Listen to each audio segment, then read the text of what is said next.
Hello, everyone. I'm Anna Triandafilido. I'm the Canada Excellence Research Chair in Migration and Integration, and I'm very pleased to start our annual conference, which, well, unfortunately, is only fully online and not in hybrid mode as we hope, but we're delighted to have the conference and we're delighted to have you all connecting via Zoom.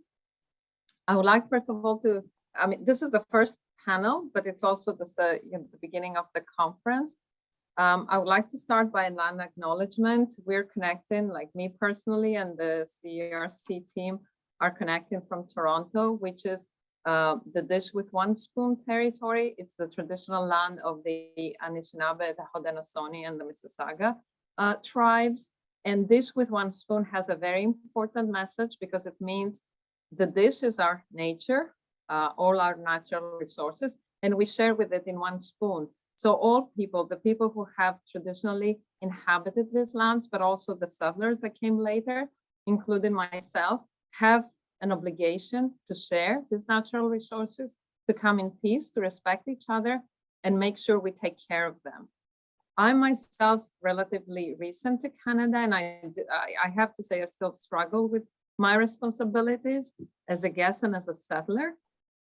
And I also feel a particular obligation because we are organizing this conference as Ryerson University. Some of you may know that the university is in the process of renaming itself because of the legacy of Egerton Ryerson, who was unfortunately the architect of the residential schools. That has been a national tragedy for Canada, only being recognized quite recently. And hence we are in the process already as of last summer of coming up with a new name with the university. So, and I think this question of acknowledging our responsibility is an ongoing process that we each need to take, both individually and collectively. Having said that, I'm very happy to start this conference on migration in the city. Before I introduce a little bit the conference and also our chair for today, Amin Moghadam, I'd like to introduce first the Ryerson president, who was meant to be here with us just for a short welcome, but something else came up and he had to send us a televised message. And I want to say, I think Mohammed Lashmi, the president of Ryerson, testifies to the diversity and the commitment and the values of the university in terms of equity, diversity, and inclusion. Mohammed Lashmi himself, he's a civil engineering professor. He is an immigrant to Canada, but he came a long time ago, first to Quebec and then joined Ryerson in 1998. So I think he probably epitomizes the diversity of our society. And he's led the university, I would say, through new, new heights in terms of research excellence, innovation in both the positive sciences and the social sciences. So without further ado, I would like to ask our technical assistant to play the video of the welcome. It's my pleasure to welcome you to Migration and the City. This is the third annual conference hosted by the CERC Migration and Integration Program at Ryerson University. CERC Migration was established through an investment by the Canadian federal government.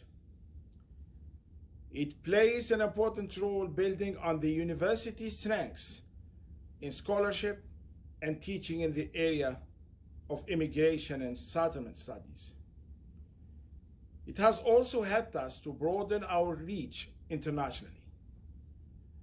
This week's conference is a terrific example of CERC's role as a global convener.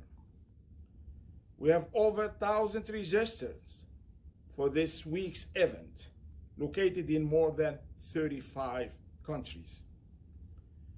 Many thanks to Dr. Anna Triandafilido and her team for making this possible.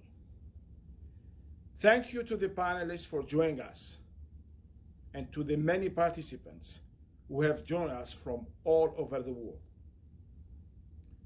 It is fitting that this important conversation is taking place at Ryerson University.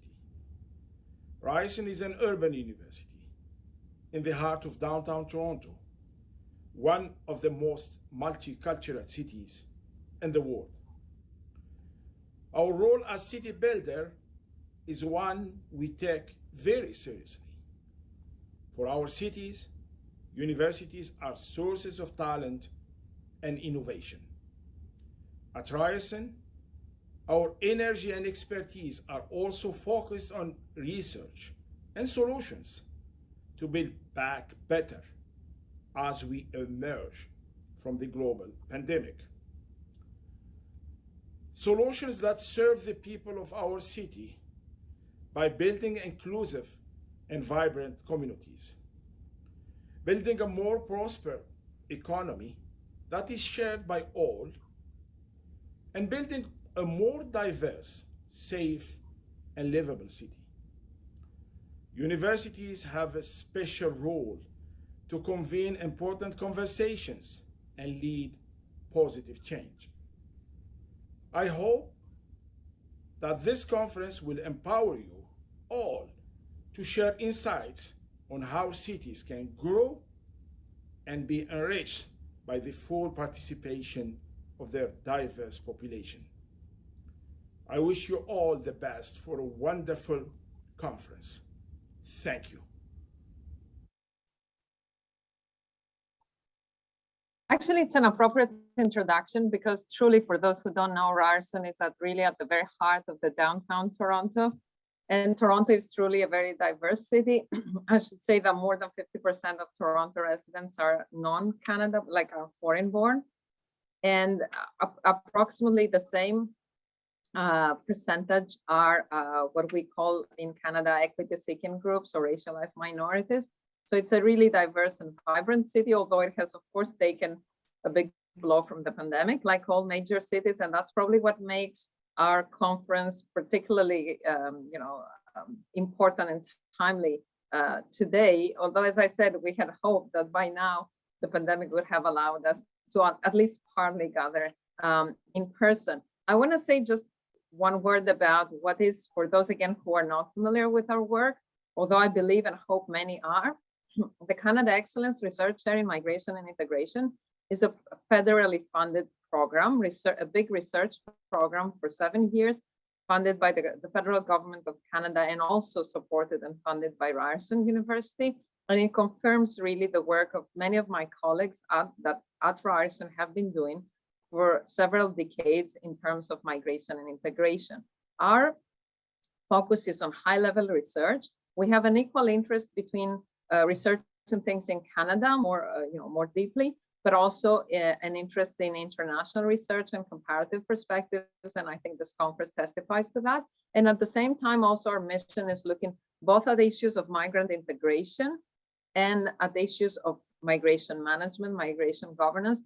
And here again, I think this conference includes a bit of both. 2 words about the general, outlook of the conference. So today we have 2 sessions that are back to back.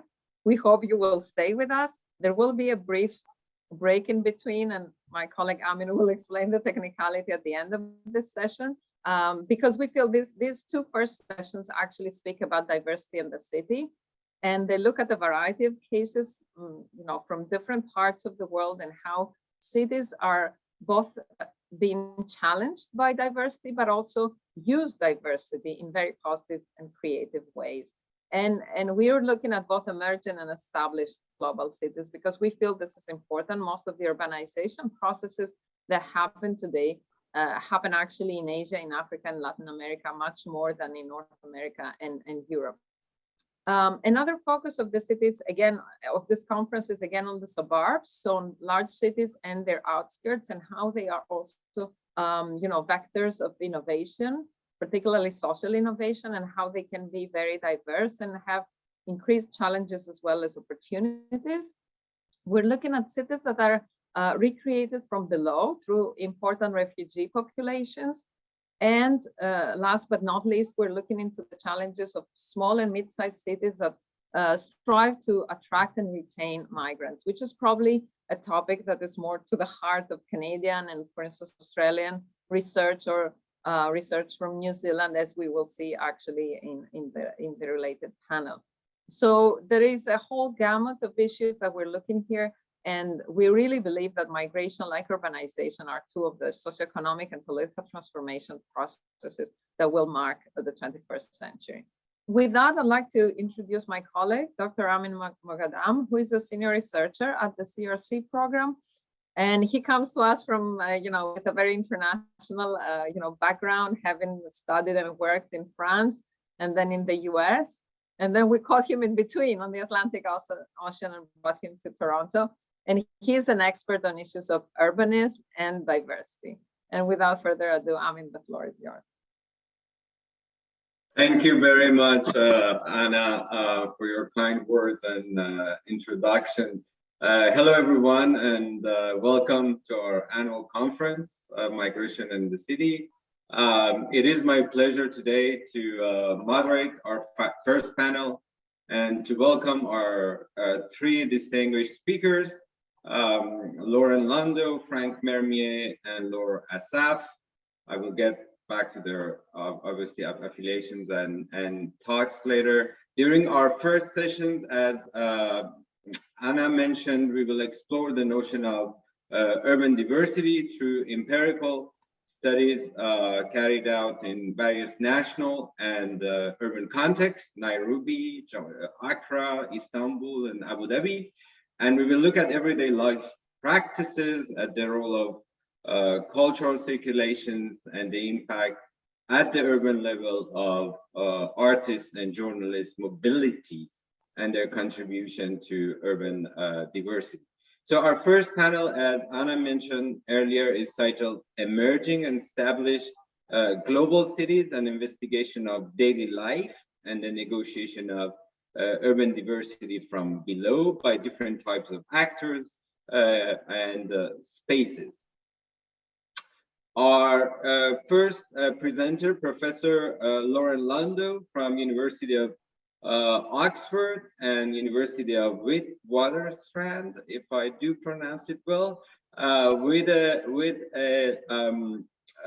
presentation titled Corridors and Constellations, Time, Space, and Mobility Governance amidst Africa's Emerging Urban. Professor Landau, the virtual floor is yours, and we have about 15 minutes for your presentation. Thank you.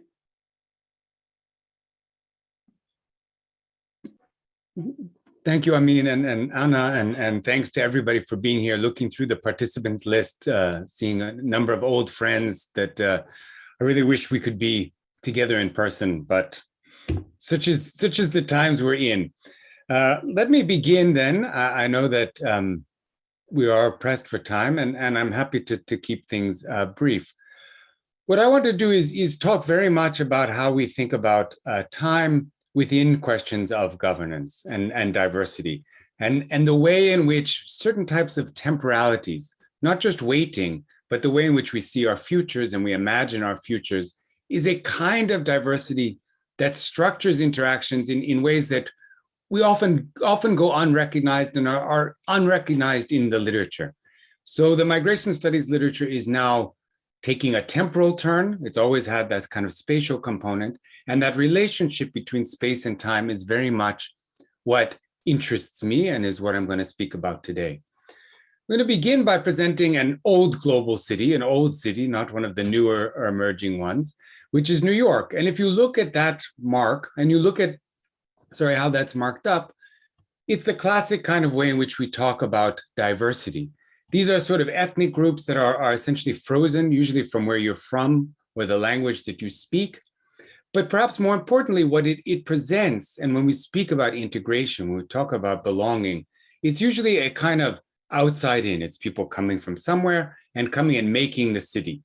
And that's clearly part of the story, but it is a kind of spatially bound, almost a kind of static story, which is odd for a conversation which is essentially around migration and global connections. The argument I want to make, and I'll put it all out here, so if you want to check out for the next 10 minutes, you can do so, is part of when we talk about diversity, we have to not only understand where people are from and presume that the city is their final destination, but also to think very carefully about where they intend to go.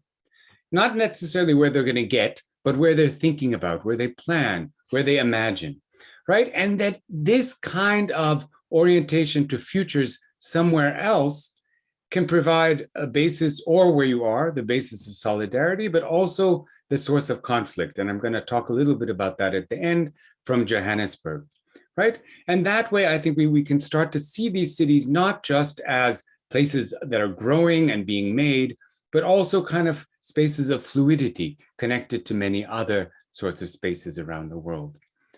This builds on this kind of information, this kind of perspective, but fights about temporality, but pushes back against this idea that there's this sort of global space-time compression in which all of the spaces and all of our sort of temporalities in time are being linked, whether it's just in time or whether it's kind of what happens in one place instantly affects somewhere else, to suggest actually there's lots of spaces that are sort of outside of global time, or that there's fragments even within a city where certain neighborhoods, certain people are living in different kind of temporal or rhythms. And I've often used the term polyrhythmicity to start to think about these and the ways in which they're connected. This is coming out of work that we're still doing. As Amin mentioned, it's research that's in Nairobi, in Johannesburg, and in Accra. In this map, for those of you who don't know Africa well, the kind of catchment area is for Johannesburg is blue, green for Nairobi, and orange, or whatever color that is, for Accra in Ghana. These are where people are come. This is based on survey work that we've just done. As you can see, they're coming from an immense sort of different sorts of backgrounds, different places, all around the country, all around the region. This is how we normally talk about diversity. And I'm hoping you can see some of these. The main color is the nationals in the areas, and all of those other different colors in these graphs are people coming from different countries. These are all people who are living together very much in that kind of way we saw in New York. Lots of languages, lots of diversity, right? But they are still connected to families elsewhere and still very oriented towards them, right? And this is the kind of diversity we start talking about when we talk about translocality or transnationalism, of people living in multiple places simultaneously. And we can see here people, this is can look at this later. It's not just really meant to illustrate the ways in which people are connected. And this is about remittances, but we also have information on phone calls, on conversations, on visits. And you see people are really, really invested in multiple places at multiple times. And those kind of connections themselves are a form of diversity. But I think this is what is perhaps most important. And this comes from a question of where we asked, where do you want to raise your children? Or where do you want to be in 5 or 10 years? And what we see in these spaces is that about half the population, sometimes even more, doesn't want to raise their children there and doesn't even want to be there. So rather than a moving into the place and making it around you and building a future there, they're moving through it, even if that's just in their imagination. But they're right up next to people who are staying or want to stay in place for a long time. And this creates a kind of diversity which is invisible. It's not something you see or you can hear when people speak, but it orients how you enact your life there, the kind of institutions you want to be part of, the kind of organizations you want to be part of, whether you want to buy or invest, or where you want to buy and invest, what you care about in terms of politics, parks, schools, clinics. And this is a kind of diversity that I think we really need to see and think about more carefully. And I want to just give you a few examples from a project we did in Johannesburg. Some of you will have seen this before, but this is one kind of temporality that we've caught, right? This is that sort of waiting, that person who is stuck, doesn't really want to be where he is, but can't go anywhere else, has his family somewhere else, but is there, is just waiting, but is not engaging, is not building a future, is not interested in becoming South African or joining South African society. He's just waiting for something else to happen. We also have, this kind of a classic migrant story of someone who lives in the city, sometimes 10 years, sometimes 20 years, but is always about trying to go somewhere else, doesn't feel they belong. This is someone who will not buy, who will not invest, who's not joining societies, who's not joining clubs, who is sort of working against a kind of national project because he has an imagination of going somewhere else. In this case, back to Mozambique, he could just as easily be going on to Belgium, on to France, on to New York, or even on to Toronto. Although he probably doesn't know how cold it is there. He wouldn't imagine, right? But then you also have, even among citizens, right, a certain temporality. This is about building a certain type of future. This is them kind of creating a way of being in place. And this rubs against the kind of other migrant trajectories of people who are there but don't want to belong, or the people who are there but want to see their future somewhere else. They're all living, they're all working, they're all somehow some form of conviviality in the city, but there is a tension there about someone building a future in place and others trying to build that future elsewhere. And we see this coming to a head, and these are pictures from last week and posters from just the other day in South Africa, where there's rising xenophobia and rising conflict. This is sort of gang violence on the ground. But what you see here very explicitly in these posters is this very strong temporal element about reclaiming a future or reclaiming the past and building a future in the place, in our country, in our city. And this is a kind of temporal exclusion. The migrants have said, we don't want to be part of this. And the citizens are also saying, you don't have a place in our future. And this kind of conflict over temporalities, over where people belong, but also when they belong, and their orientations to both place and futures, I think is critical for how we understand how cities are becoming and what they're becoming. They also ask us to look not just in one city, not just to do a study of New York or Toronto or London or Johannesburg in the here and now, not just to understand where people have come from, but to understand their continued connections, but also how those are connected to the lives they wish to build. If you want to read more, you want to have a look, please be in touch with me. Here's also some references you can get your hands on. And with that, I will hand it back to Amin and to the others. Thank you again for inviting me. I look forward to the conversation.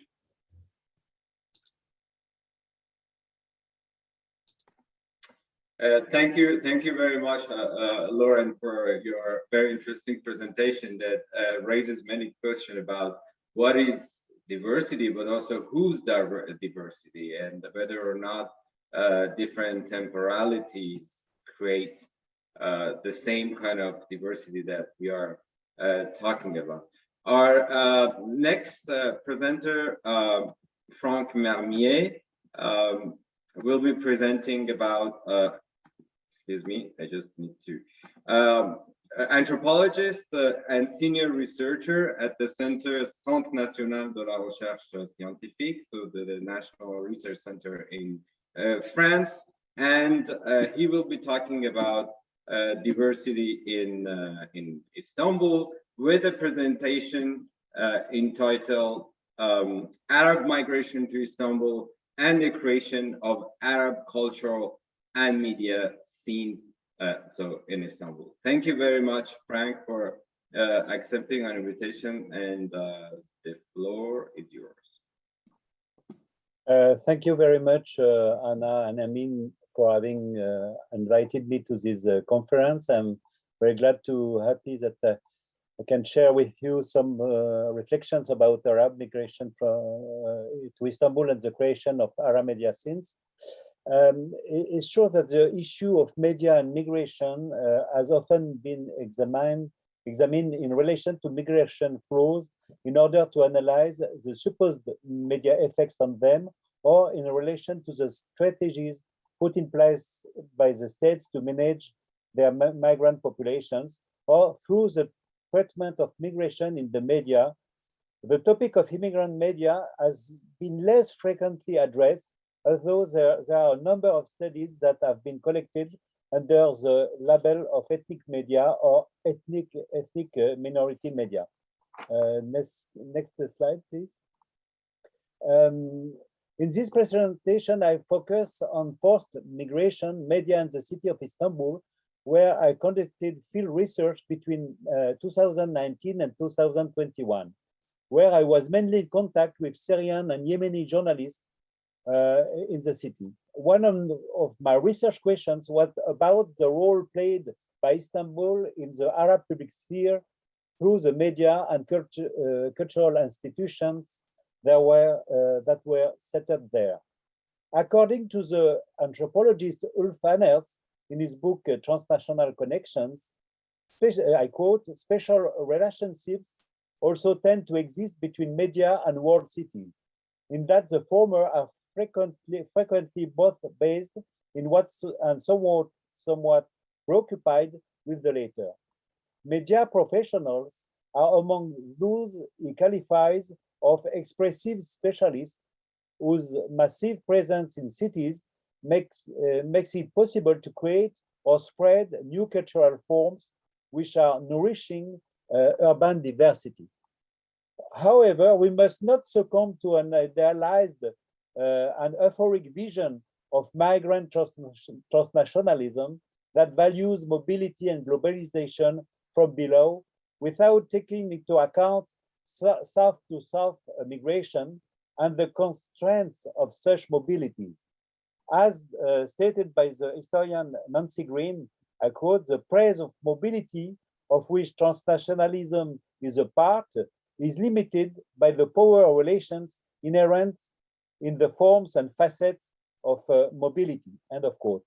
One can only agree with this statement when referring to the situation of Arab refugees in Turkey, especially Syrian ones, whose mobility is particularly constrained and who, for the most part, can neither return to their homeland nor move to other countries. Before addressing the issue of Arab migrations in Istanbul from the perspective of media professionals, I need to mention some elements of the political and urban context. Among the regional developments that have an implication on Turkey, the settlement of 3,500,000 Syrian refugees in its territory after 2011 was crucial. The influx of Syrian refugees into Turkey after 2011 has obviously mobilized researchers whose studies have focused on public policy. Next slide, please. Their living and working conditions, their relation with the Turkish population, the political and social repercussion of the Syrian presence on Turkish society. This field of migration research in Turkey has even already been the subject of synthesis and critical studies. Next slide, please.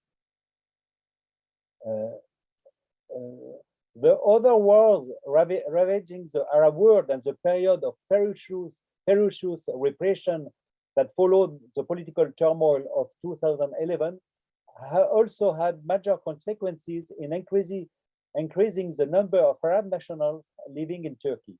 Several tens of thousands of Iraqis took refuge in Turkey after the US-led invasion of Iraq in 2003, with thousands more following after the taking of Mosul by the Organization of the Islamic State group in June 2014. Thousands of Egyptian opposition figures relocated to Turkey after the 2013 coup d'etat, and thousands of Yemenis and Libyans forced out of their countries because of war. There are also many Palestinians fleeing life under occupation who have found professional opportunities in Turkey. However, these groups are very different from each other, not only because of their different nationalities and their status under Turkish law, but also because of the many differences in social, cultural, and economic background within the same national group. In addition to refugees living in situations of extreme precarity, there are members of the Arab middle and upper classes, among whom are business people of different nationalities who have chosen Turkey as a base for their activities, many students at Turkish universities, as well as media professionals. In Istanbul, where the population is estimated at 16 million, of which about 500,000 are Arabs, urban diversity undoubtedly has an Arab flower. This Arab presence has also provoked rejection reactions from segments of the Turkish population, while some Arab residents resort to circumvention practices in search of invisibility in the city, such as, for example, the wearing of the Turkish headscarf by some young Syrian women, or the discreet use of Arabic language in public spaces.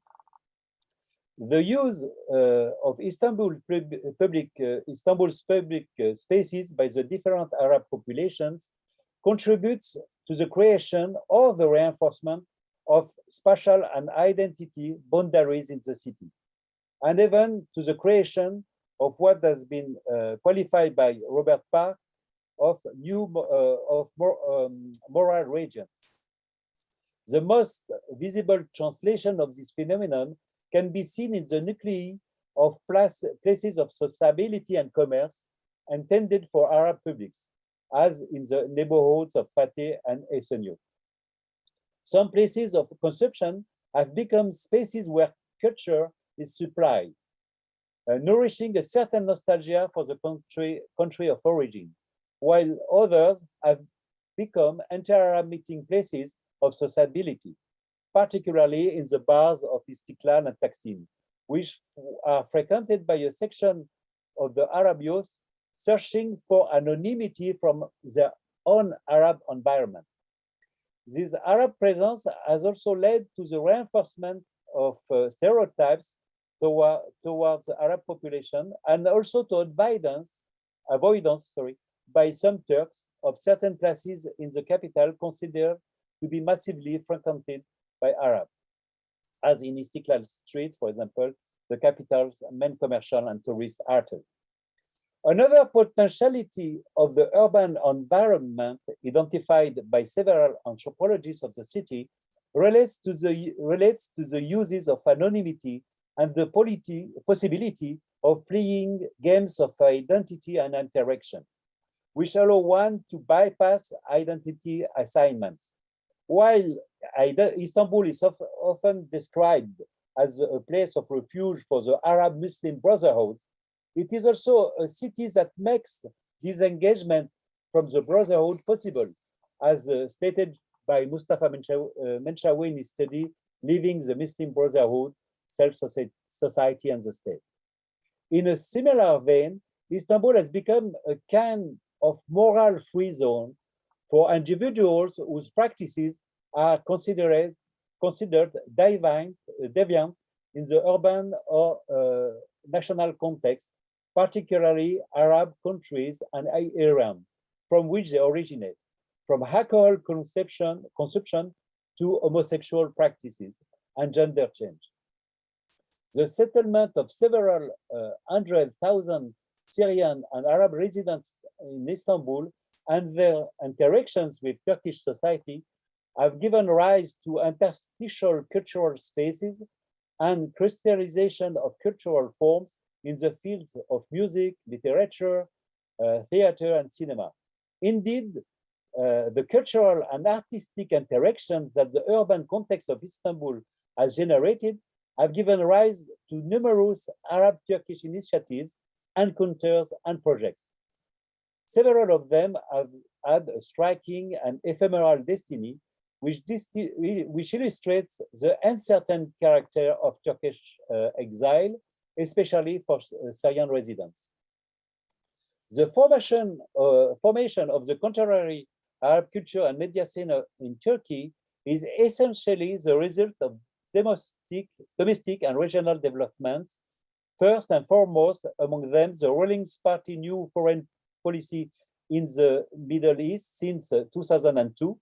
I mean with the ruling party, the Justice and the Development Party led by Turkish President Erdogan, and the repercussions of the Arab uprisings. The configuration of the Arab media landscape in Turkey is also the result of the soft power policy pursued by Qatar, which represents a major source of funding for a large part of the Arab media scene. Next slide, please. It is estimated that there are between 2,600 and 3,000 Arab journalists and media professionals working in Istanbul for news websites, magazines, satellite TV station, and radio station. The majority of whom are Syrian or Palestinian. But there are also Yemenis, as shown in this slide. It is a diverse media landscape that includes the Istanbul studios of Arab television stations, whose headquarters are elsewhere, and Syrian, Egyptian, Yemeni, Iraqi, and Libyan media companies, which operate principally from Istanbul. If we move away from the geopolitical angle through which these media are generally studied, and from the somehow homogenizing analysis of transnational cultural studies, we realize that the cultural forms conveyed by the groups of professionals working in these Arab media do not quite correspond to the definition given by the anthropologist James Clifford in his famous book, Roots, Travel and Translation in the late 20th century. I quote, "Whatever their ideologies of purity, diasporic cultural forms can never in practice be exclusively nationalist. They are deployed in transnational networks built from multiple attachments, and they encode practices of accommodation with, as well as resistance to, host countries and the host countries and their norms." End of quote. With the exception of a few independent media, notably Syrian websites belonging to the secular sphere of the Syrian opposition, Arab media in Turkey, whose focus on their countries of origin, often with little relation to each other, form parallel and mostly invisible worlds, both in the urban space and in the Turkish media landscape. Some of these media enterprises, such as TV Syria or the Yemeni television Bilkis Media, may employ between 100 and 200 employees. With the exception of Turkish employees, most of the Arab professionals don't know the Turkish language, and many live in neighborhoods or even in buildings with a high concentration of Syrian or Yemeni residents. The other constraint exercised on this Arab media scene in Turkey is its limited autonomy from the political field. If the presence of thousands of Arab media professionals seem to add a significant component to the urban diversity of Istanbul, it is also dependent on a continuously changing regional and local political context, which constitutes a threat to this future. Yesterday, there was, for example, the visit of President Erdogan to the Emirates, which is really a striking event. These networks of Arab media professionals form communities of experience based on a common condition of forced exile, sometimes by political activism, and configured by modes of governmentality associated with their professional organizations and the political and economic power that govern them. In a context of revolutionary disillusionment, the sense of belonging that gives the whole community its unity in the imaginary continues to be nourished by the horizon of expectation turned towards the national territory. The sense of national belonging is activated by political and cultural networks, which links, next slide please, which link the different territories of exile through often virtual circulation of ideas and projects. For many, however, and especially for many Syrians, Turkey is thus a place of suspended life, a time of in-betweenness and indefinite waiting. They are the unwilling guests of Istanbul cosmopolitanism, which is reluctant to make room for them in its landscape of urban diversity. And thank you for listening. Thank you very much, Franck, for this very, I would say, complex picture of diversity that relates to many different geographical scales, geopolitics, urban level, national level. Thank you so much. Our last presentation, and definitely not the least of this panel, is by Laure Assaf from NYU, New York University of Abu Dhabi, with a presentation titled Growing Up in with a Diversity Insights from Abu Dhabi.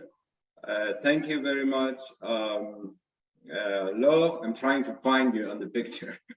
And you have 15 minutes as well for your presentation.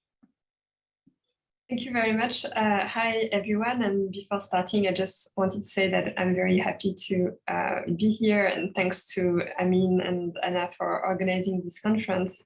Thanks also to Sintu, who made sure everything went well. And I'm very grateful also to sort of come after two really great and stimulating presentations. And there are many things that for me resonate with what I'm going to say, and I hope you will also see that. So let me start. A little before the start of the year 2019, media reports in the UAE announced that the country's president, Sheikh Khalifa bin Zayed Al Nahyan, had proclaimed it the year of tolerance, Ahmad Tasam. This proclamation was in line with a series of government initiatives framed under this theme of tolerance. And there was in 2015 an anti-discrimination law, and then in 2016, the creation of a Ministry of Tolerance. It culminated a few months later with a visit to Abu Dhabi, the UAE's capital, by the Catholic Pope, who was then pictured embracing with the Grand Imam of Al-Azhar on an Abu Dhabi stage. While this discourse on tolerance largely refers to the acceptance of religious diversity and freedom of worship in the country, it also came to index the huge diversity of its population.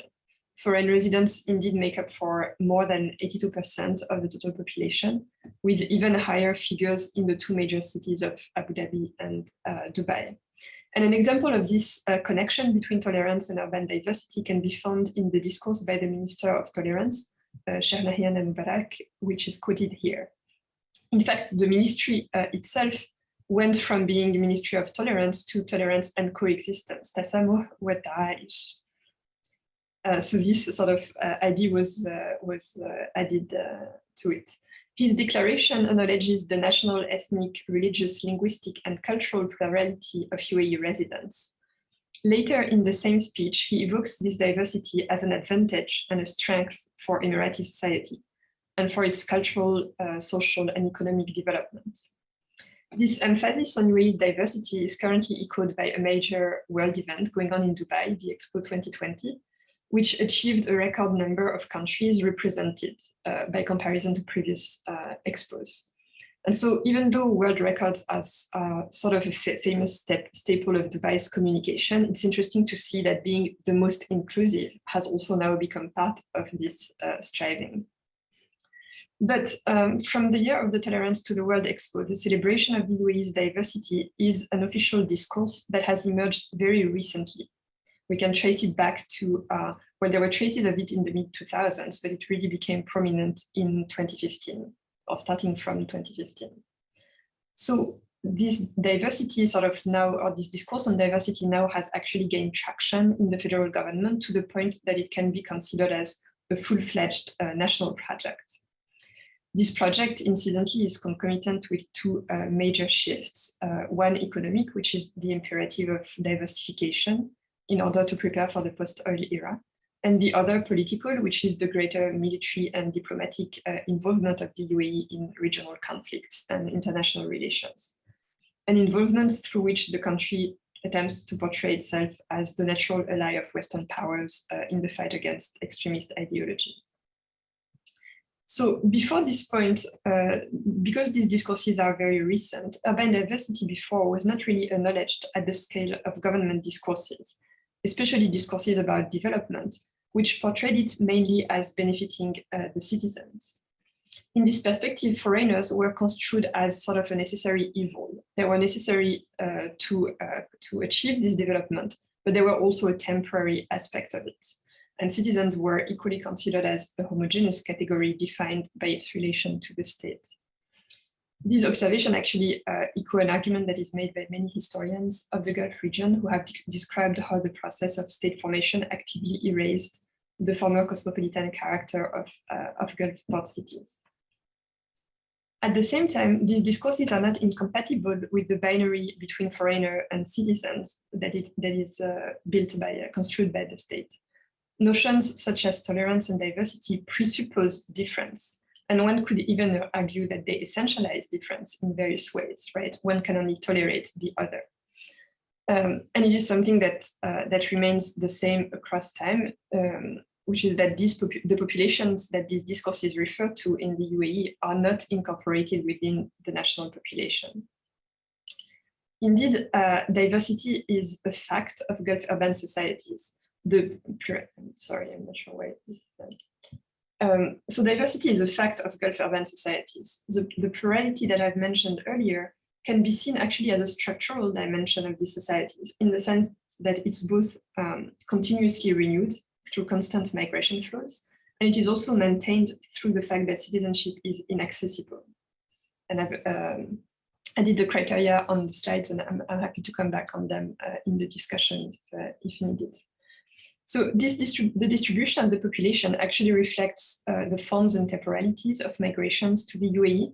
Let's just say that a majority of the population currently is South Asian, with circulations to and from India being both a dominant and an older form of circulation. More recently, migration flows come from Southeast Asia and Africa. There's always a sort of constant portion of the population that comes from Western countries, and Arab and Iranian migrations, which are also part of these older migrations that were replaced by Asian ones. But this distribution also obscured the fact that many people actually stay and settle for very long periods of time, sometimes across generations. They are, however, maintained in a status of foreigner and temporary workers. And new laws that have recently been announced to grant citizenship actually haven't changed much, except for the very wealthy. So this structural plurality has been a reality long before diversity started being celebrated in official discourses. That is, diversity in the UAE is not so much, or was not so much, a discourse or an injunction, but rather simply a fact of urban life that dealt with on a daily basis by city dwellers. This implies moments of tension when hierarchies and segregations are produced and reinforced, and moments of mixing when cosmopolitan practices are adopted and brought forward. And I would argue that all of these elements are part of urban diversity. Because foreign workers are considered as temporary, this diversity is first played out, organized, and managed at the scale of the city, through where people lived, through where they go for leisure, etc. It is, in a sense, through urban space that city dwellers navigate this diversity, but also urban spaces, or has been in the UAE, the first mode of governance of diversity. So the questions that this presentation asks are, how does the city produce and challenge social and national hierarchies, but also how do people make use of urban space to assert or to shift their positionalities within this diversity? And I will address these questions through looking at a group that I've called the Arab youth of Abu Dhabi, which basically refers to young adults who were born in the city in the 1980s, 1990s, and who were between 18 and 30 years old when I conducted fieldwork, so between 2010 and 2016. I worked with both Emirati citizens and young nationals of other Arab countries. And one of the reasons for that is that, that the specific context of Abu Dhabi offers an ideal place from which to challenge some of the assumptions that are at the heart of studies of migration and urbanity.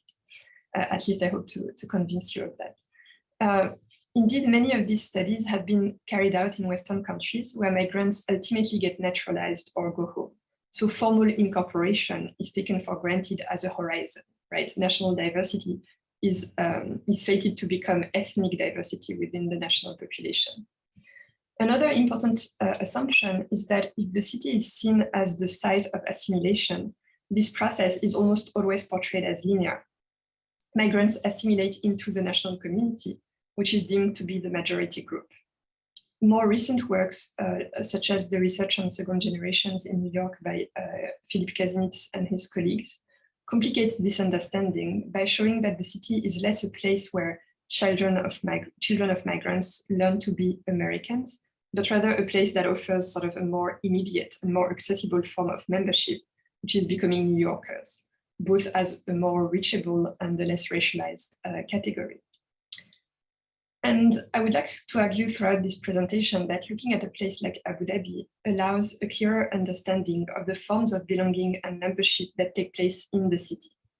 Anthropologist Nina Glick-Schiller has called for migration studies to bypass methodological nationalism, in part by showing how migrants contribute to shaping and transforming the city, both for themselves and for non-migrants alike. And the case of Abu Dhabi kind of pushes us to go further, to subvert, for example, the notion of integration. Because in a diverse city where foreign residents are a majority, both citizens and non-citizens, in a sense, have to integrate to this urban context. That is, have to craft specific modes of membership in this diverse urban society.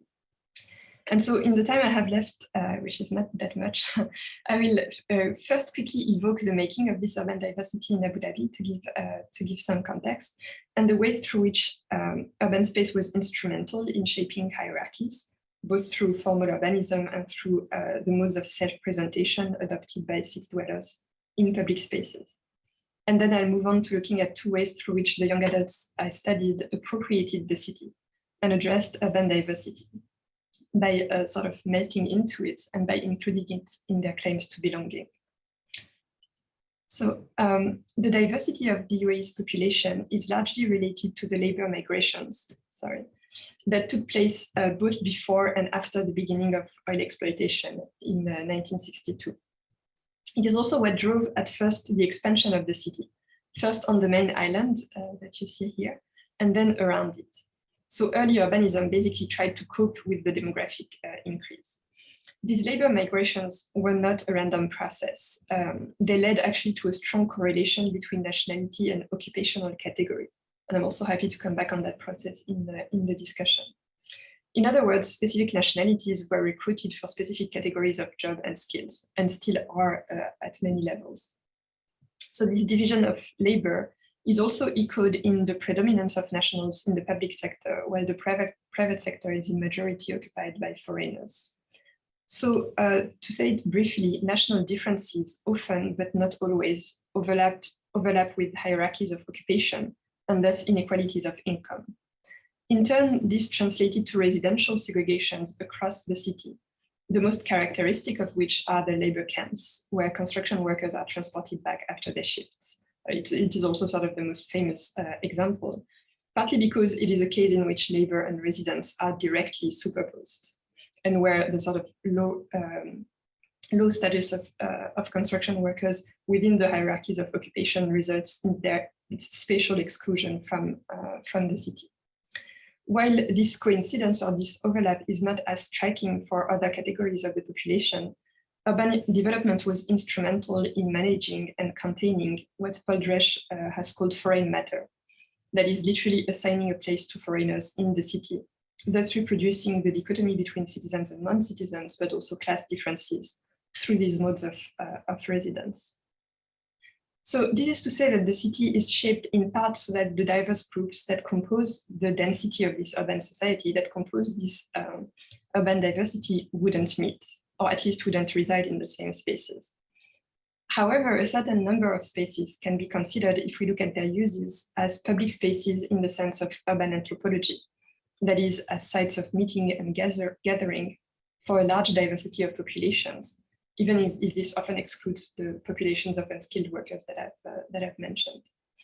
In Abu Dhabi, these public spaces are, for example, shopping malls, which are not only consumer spaces, but also spaces of ambulation and promenade, coffee shops and restaurants, but also outdoor spaces such as the Corniche, the parks, and more marginal spaces like the sea and the desert. Indeed, it's enough to walk around a shopping mall on a weekend to be faced with a sample of the diversity of residents of Abu Dhabi as a city.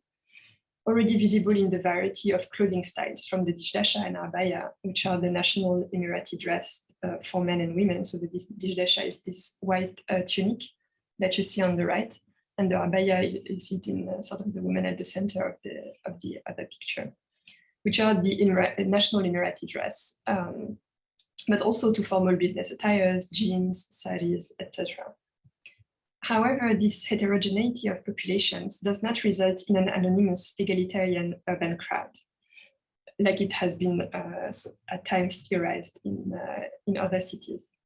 In Abu Dhabi, there are many visible markers of status that define public roles, among which clothing is a particularly strong one, as it indicates one's position within different social hierarchies in terms of nationality, ethnicity, class, and gender.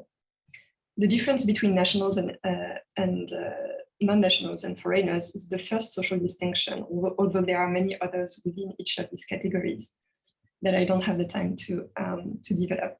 It's also the most visible in public space through precisely the fact that citizens are wearing, in large majority, the national dress. This national dress has been construed as such since the creation of the country, and even more so since the 1980s, at a time when anxieties appeared among the national population regarding the number of foreign residents and the threat that they might represent for their cultural identity. So what I call these regimes of visibility in public spaces are markers of status. They serve to reinforce and to produce hierarchies within Abu Dhabi's urban diversity and to sort of mark status in the way people present themselves in public spaces. Now, moving on to the way young people appropriate this urban diversity. One consequence of these regimes of visibility is that in such spaces and wearing, in such spaces and wearing such clothes, there is little anonymity for young citizens, since it's easy to spot the people who count. One example is Zainab, a 20-year-old Emirati student who offers to meet me in a Starbucks cafe close to her university. It's 8 a.m. and the cafe is almost empty, with the exception of a few Emirati men in dishdasha who enter at the same time as I do. While keeping an eye on them, Zainab gets our coffee and then takes me to sit on the balcony where we are hidden from view. There, she lets her shayla, her veil, slip back, not without checking that the men are gone. A while later, she spots one of her professors, a British man. She pulls back her shayla very loosely on her head and waves and calls at him loudly to say hello. So this example shows that while it doesn't matter whether she's recognized by her teacher, who is an outsider to her status group, there is a high stake in not being seen in the wrong place or with the wrong person or at the wrong moment for young nationals by someone who might recognize them, in particular someone of the extended family. But the Starbucks cafe constitutes a relatively anonymous space, and she explains to me that she comes here in the morning before her university classes in secret, so keeping it secret from her family, because precisely the chances of meeting someone she knows are quite low in that space, which is also related to a hotel, so mostly appropriated by tourists and foreigners. In other cases, young adults tried to play with, bypass or cheat on the visible markings of status. For example, by changing out of the national dress in order not to be recognized when going to a bar. So anonymity merging into the urban crowd is therefore one way through which young adults appropriate urban diversity, a way that allows for certain forms of transgression of social norms. For young citizens, it's a way to bypass the injunctions that are related to the national community, in particular, in Zainab's case, gender expectations. At the other end of the spectrum of everyday practices are young men's socialities, which make use of the city's interstices, spending evenings in parking lots and empty plots like the one in the picture or in the desert. This mode of appropriating the city is closely related to what we could call urban diversity from below, as they often get food and karakti from small Indian cafeterias that are located precisely around these interstitial spaces, and contribute to asserting their belonging to Abu Dhabi at the scale of the city. That is, asserting their belonging to Abu Dhabi as a locality, by opposition to the national scale that excludes them. As a conclusion, I promise I have just like a few. Sure, I heard conclusions. That's great. So as a conclusion, we've seen the role played by the city in producing and reinforcing social hierarchies. And so in this sense, urban space shapes diversity along lines of power. But we've also seen how the city also provides opportunities to challenge these hierarchies, to play with these roles, and to create forms of belonging that cannot be confused with the national scale. So in a sense, this presentation is a perspective on urban diversity navigated from below, although in close relation with top-down discourses and injunctions. It shows how both citizens and non-citizens elaborate complex ways through which they engage with this urban diversity and become city dwellers. Both have to craft belonging to the city, a belonging that is located somehow beyond, or rather we could say below, citizenship, in the sense that for young nationals, it allows them to take distance from the injunctions that are related to membership in the national community. And for others, it allows them to express belonging while they are excluded from this community. And this is something that has actually started recently being expressed by young people themselves. And so this slide is just two examples of that, of an exhibition where on the one hand, the one you see on the left is by a young Emirati who portrays the constructed character of the national dress and even of the role of citizen. And the second one is an exhibition that basically revolves around the memory of the 1990s in Abu Dhabi. So belonging constructed on generational experiences of the city. Thank you very much. Thank you. Thank you very much, Laure, for this really fascinating presentation that challenges even the way, I guess, we called the panel from below, because it shows again from the stage diversity to the everyday life and different types of spaces. Thank you all for your presentations. There are many questions. Some of the questions were answered in the chat box, but I'm going to choose some of them, starting with a question for Loren that was answered in the chat, but I think it's quite important because it relates also to other presentations. A question by Luisa Verones that she says she shares your interest in linkages between time and space, and she wonders whether some existing approaches such as translocalism and or phenomenological studies can help capture these ways of being and becoming and kind of connecting migrant and non-migrant lives when talking about diversity. Right. Thank you very much. As you saw, I tried to respond in the text, so I'll be very quick here. And I think she's absolutely right. So what I presented today was largely a result of statistics, of getting us these patterns and of seeing how people move through these cities that were never built for them, these cities that don't have the capacity really to create stable lives. But it doesn't tell us about the meaning or the morality. And part of looking at this sort of temporalities is thinking about how these spaces become not just productive spaces where people make a living, but moral spaces where people find meaning and make meaning for their lives.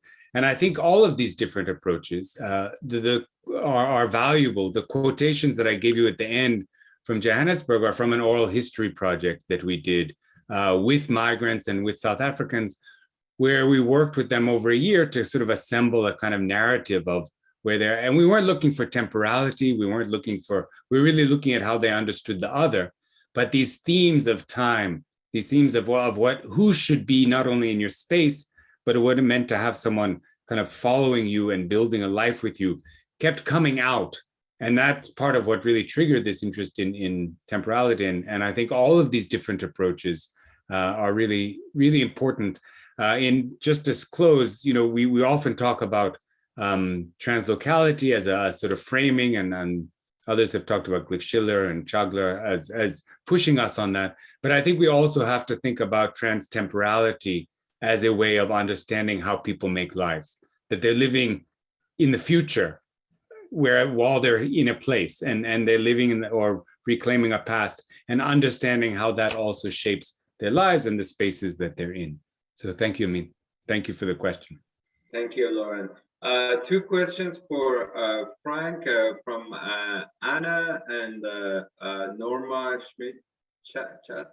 If we were to make sense of this complex diversity in Istanbul, that's from Anna Triandafilidu, how important would the city be versus the national level? And she asked that given the role of Istanbul as a cultural capital of Turkey, but not the actual capital, and also the strong imprint of Turkish religious nationalism of the last 15 years, and the whole neo-Ottoman language used by the national government, could you a little bit explain on this tension between Istanbul as a cultural capital and also the new discourse of neo-Ottoman that is very much, I guess, used by the capital of Ankara and the political elite? This is a very complicated question, so I'll try to give some elements of answer. What I have noticed in Istanbul is the fact that this big city, this cosmopolitan city, I mean, hosts a very large segment of Arab populations who are not who are very heterogeneous. I mean, it's a simplification to see them as all coming from Islamic background or Islamist background, and even in the sum of the cultural institutions, Arab cultural institutions which have been settled in Istanbul, we see also that there is many profiles, various profiles of people. For example, the bookshop that I showed you in the slide is a private bookshop, and there are others which are more Islamic than this, and there is very heterogeneity in this landscape, Arab landscape in Istanbul. The fact is that the politics is very important in this configuration of the media scene, and even cultural and media scene. For example, there is and the link with Qatar also is very important in the configuration of this media scene. There is many, as I've said, TV stations which are funded by Qatar, and there is a big company called Fadad, for example, which owns, for example, TV Syria, which I'll show you. It owns also the most important bookshop, Arabic bookshop in Istanbul, and there is a network between Qatar and Turkey through these ideological lines, which doesn't mean that the people who are working in these institutions are all, I mean, in this kind of ideology. I mean, it is also very, there is a variety of people working in these institutions. What I have noticed since 2016 is that after the coup d'etat in 2016, there is less room anyway for political activism from the part of the leftists, of the secular segments of the Syrian population, for example. And there are some institutions who have been closed, who are taking a very low profile. I mean, some, for example, Syrian newspapers. They are still in Istanbul, but there are many people who try to get out of Istanbul. And there is also a law in Turkish laws which constrain the Syrians to stay in the city where they live and they work, and not to go to another city to work and to have a residence. And it is also this kind of constraints also is very important to understand also the map of the Arab presence in the Syrian presence in Turkey. There is also considering the city there is Istanbul is a very complicated city because it is divided on many neighborhoods. It's divided in municipalities. And when I have said Fateh and Esenyurt, where there are many Arabs living in, there are municipalities, and there are also the constraint of the Arab presence on the Arab scene, on the political scene. It means that some mayors, for example, try to make laws or to make a measure or to enact measures to prevent Arabs to go in their neighborhoods. So there is really a very important issue. This Arab presence is a very important political issue.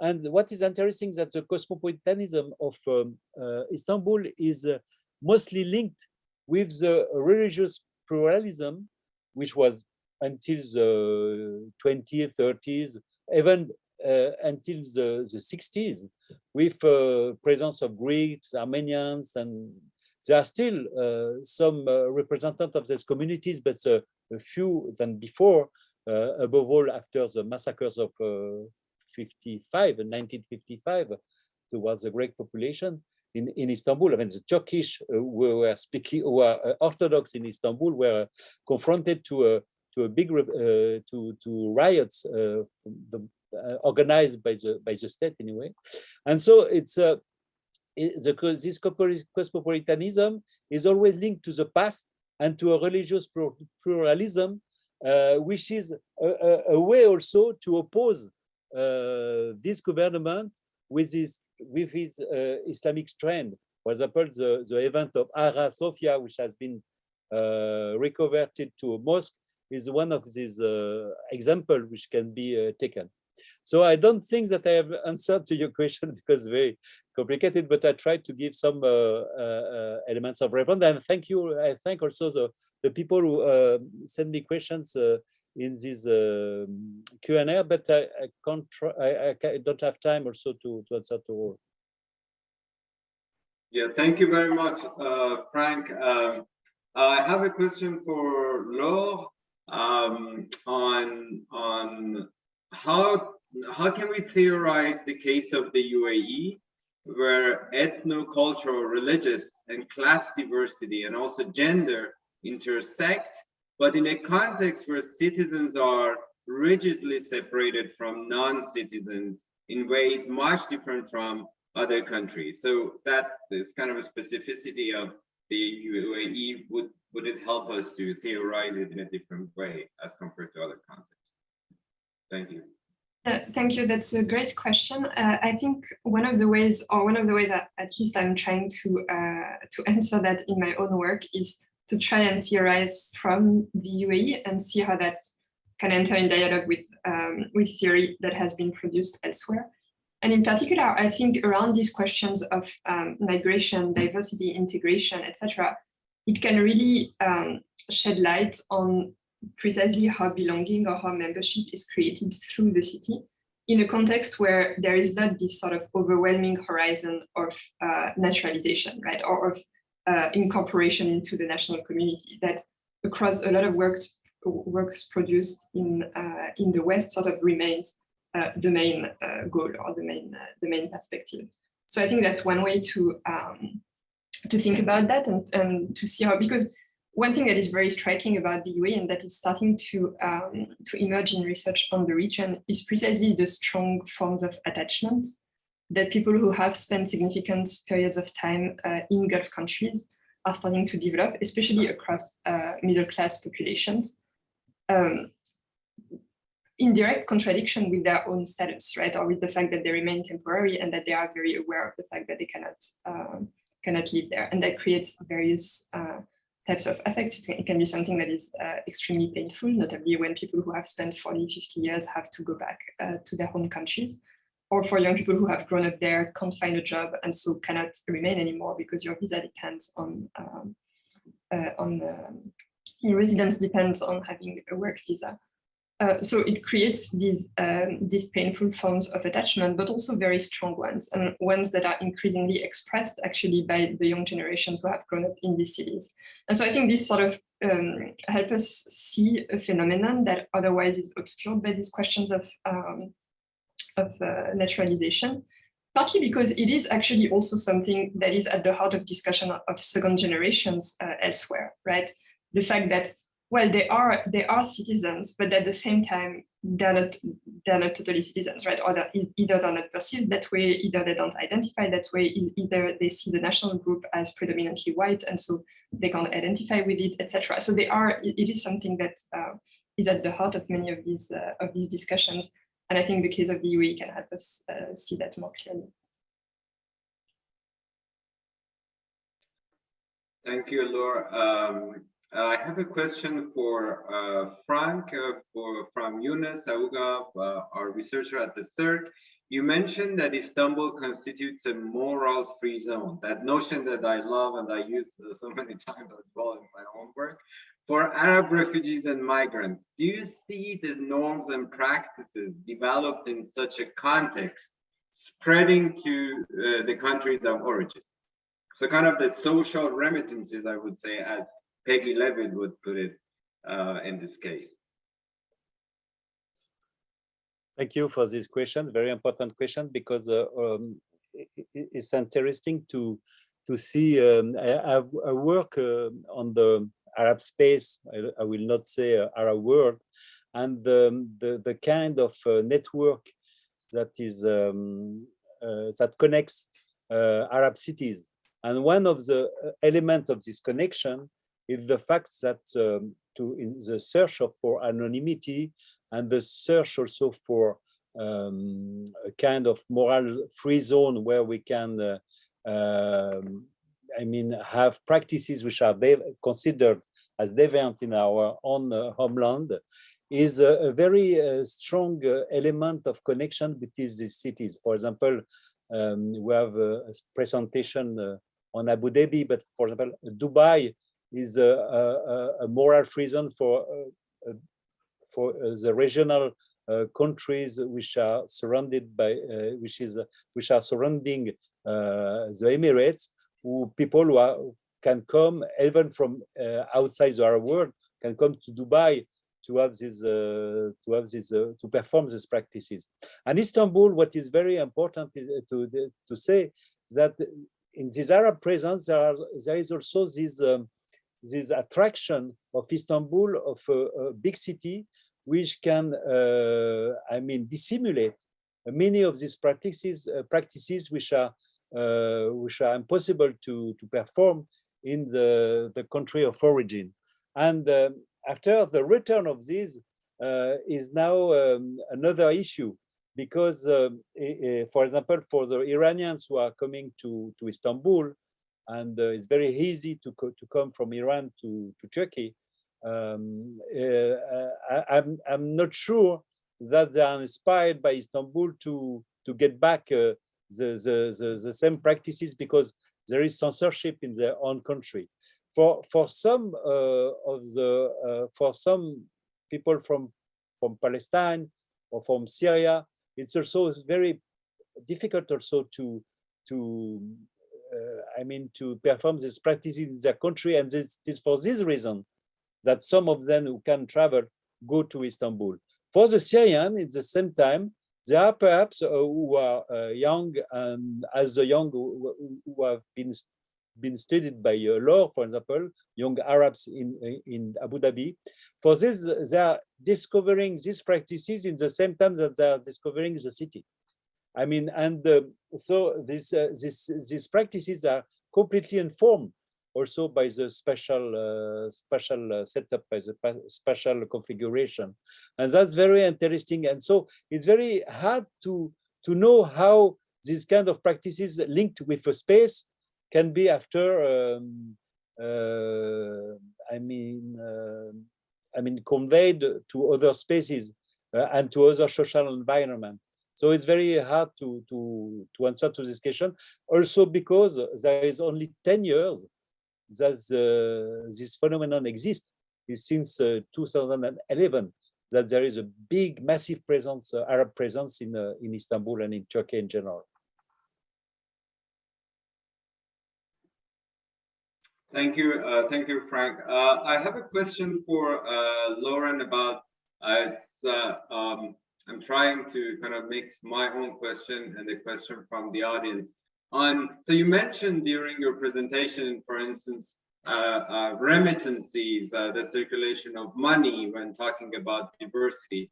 I personally found that very interesting, that you are, kind of putting the diversity at the intersection of not only culture, but also economic and, circulation.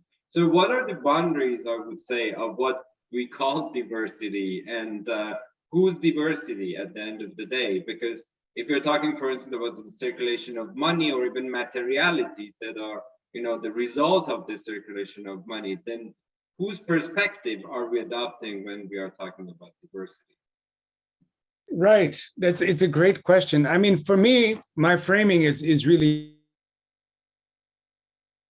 I muted myself, a question of how do people live side by side, when wherever they're from, wherever they're going. And for me, in this case anyway, the remittances is really, I'm not so interested in the economy, although it speaks to a question of how do you make a future in cities or amidst massive economic precarity, which is the norm in many African cities, as it is in many cities of the South. And part of how you do that is by, and the new economics of labor tells us this, right, is by, spreading your risk, investing in multiple places, investing in multiple futures, potential futures. And that is part of, I think, the diversity, because that is what makes the city. It's people doing these things, sending money, investing, buying a house somewhere else rather than buying where they are, investing in the news and the politics of another place, which they may never have yet been, and yet living side by side with someone who is deeply trying to create a space in the city for themselves, for the people that they see as their community. And that kind of visit, they may do the same thing on a day-to-day basis. They may work in the same kind of shop. They may even be friends at a level. But there's a diversity there in terms of their spatio-temporal orientation that I think really shapes the sociality of the urban space that people live in. And that's kind of what interests me. Thank you very much, Lauren. I have a question we have 2-3 minutes left, so I think time for at least two more questions. A question for Franck about by Erdem Dikişçi, if I'm not wrong, a Turkish name. How important is the inner city difference in relation to diversity in Istanbul? So, Erdem mentioned different names of neighborhoods in Istanbul, such as Karaköy, Üsküdar, and these neighborhoods. So how would you relate this inner kind of diversity with the type of cultural flows and I don't know, the kind of diversity that came from outside to talk about diversity in Istanbul? Thank you for this very important question, because when we speak about Istanbul, it's sure that we have to mention this diversity, urban diversity, in terms of neighborhoods, and it's very hard to generalize on Istanbul. I mean, Üsküdar and Fatih is on one side, we can say, and Cihangir and Nişantaşı are on another side. I mean, of the moral landscape, I will say. And it's sure that there are studies which have been conducted on the Arab presence in Istanbul, which speaks of kind of cultural intimacy for mostly the studies have been conducted mostly among Syrians. They are speaking about cultural intimacy of the Arab residents, Syrian one mostly, and for example, some neighborhoods. For example, Fatih, where all of a sudden there was a lot of Syrian restaurants in the market close to the mosque of Fatih. There is also Esenyurt, where we have big concentrations of Yemenis, Syrians, and even streets which are called by the Syrians themselves, or sometimes by Turks, but mostly by Syrians, the Damascus Street, for example. It means that there is a high concentration. And this kind of cultural intimacy, if we can use these terms, also it's gives another geography gives other geographies of the city. I mean, geographies of practices, spatial and social practices, and also imaginaries also in terms of, and also a kind of security also for people to accept to live in or to try to choose one neighborhood against another instead of another. For example, there are also, as I said, because of this use of moral free zones, there are also residents, Arab residents, mostly young, for example, who will try to avoid these Arab concentrations in some neighborhoods to try to also to have more freedom in their conducts, in their practices. So that's very interesting to study the urban landscape of Istanbul through its foreigners, and not all foreigners, but the Arab ones.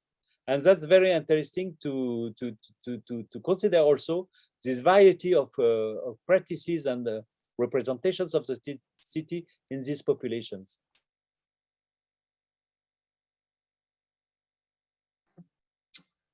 Thank you very much, Frank. Have two questions that I'm trying to merge for Laure about the UAE.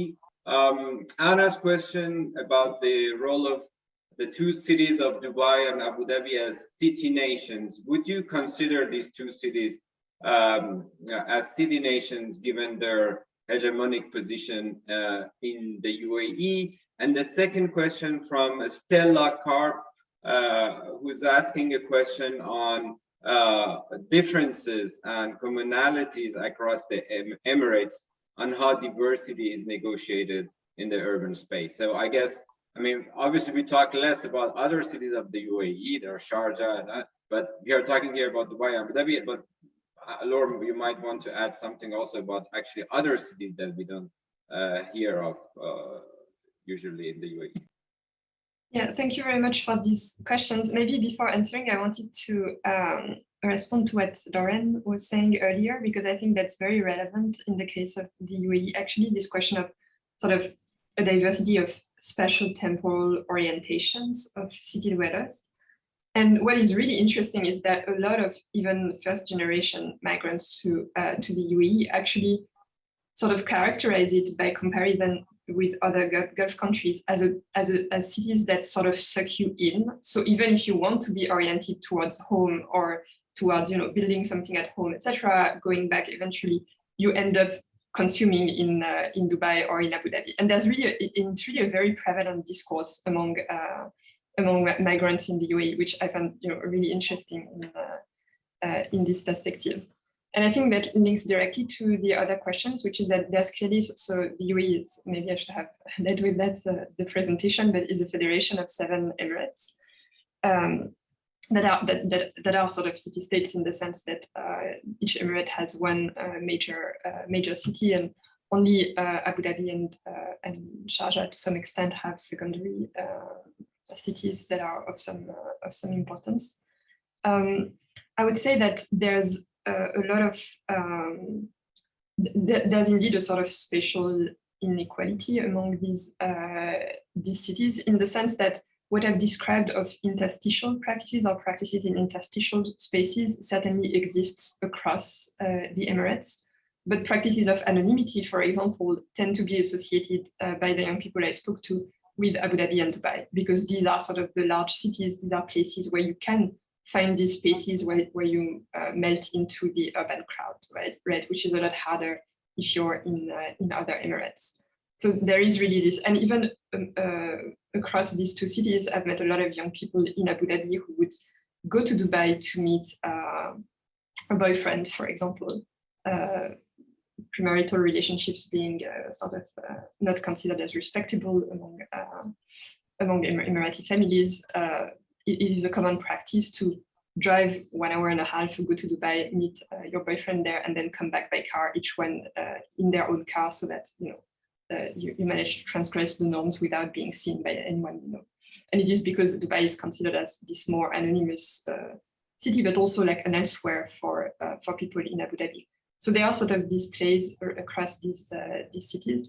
to maybe take up Franck's term, they are moral free zones towards each other in a sense, or certain spaces in the cities. And this is very related to urban segregation, which also allows some of these practices in the sense that the fact that there are places of leisure that are mainly oriented towards foreigners, in particular people who drink alcohol, etc. The beach where people wear bikinis and all of that, that are supposedly sort of segregated from the places of leisure where the national population would go, become places where actually young nationals can go and melt into that crowd, right? Or be anonymous because they're not going to meet their aunts there, for example. So that's basically my answer. Thank you. Thank you, Laure. So I have, I guess, two last questions that are to all of you somehow. The question from Luis Ozuma, how do we reconcile the fact that it does not matter how cosmopolitan a city is in the global south? Migrants are distinguished and at the same time embedded in the society, whereas they are expected to assimilate in the cities in the global north. And Anna is adding a question to this question, pointing to the fact that parallel and contradictory levels of integration also exist in cities of the global north, places like Toronto or New York, but also London, Marseille, Rome, or Barcelona. So it's kind of both questions are trying to kind of show the contradictions in the integration processes and expectation in the global south, in the so-called global south and north. Thank you.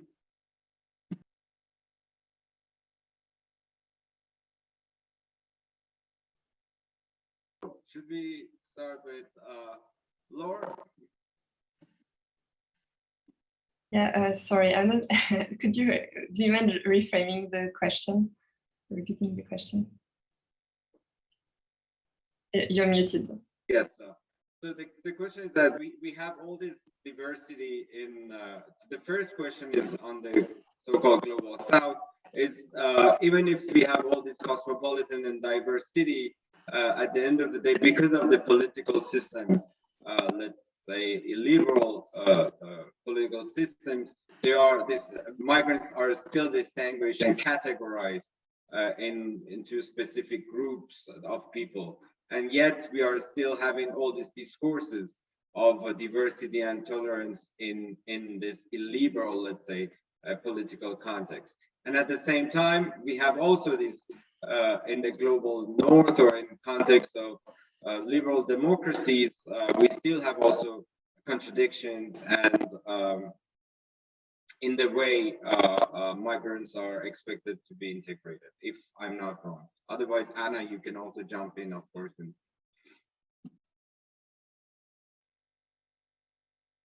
Yeah, I think so. If I understand the question well, I think it also sort of brings back to these older models of, the imperial model of coexistence without assimilation, or a form of cosmopolitanism, and that is often associated actually to the history of the Middle East, right, and the Ottoman Empire, etc., and the model of assimilation that is closer to Western countries. And I would say that in the case of the UAE, at least, it is a clear reference. So it is part of this discourse of diversity to make a reference to the older sort of the historical cosmopolitanism of the region, and sort of talk about precisely produce with this discourse of diversity, produce a form of discourse on tolerance and coexistence that is also a discourse about preserving difference, right? And that precisely does not lead to the idea that migrants should be incorporated in the national community. So it's a way to make these things work together.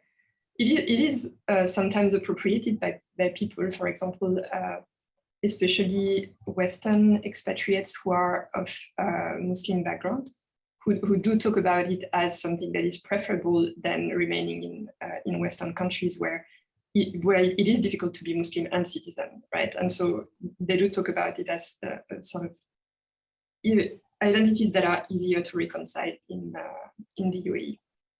But of course, not. I mean, others see these processes differently. And you know, one of the interesting cases is all the Middle Easterners who come to Canada and they are naturalized, and then they go back to the UAE. That's where they say they feel better than in Canada. So it's interesting to see that legal integration is not the only thing that migrants they look at, but they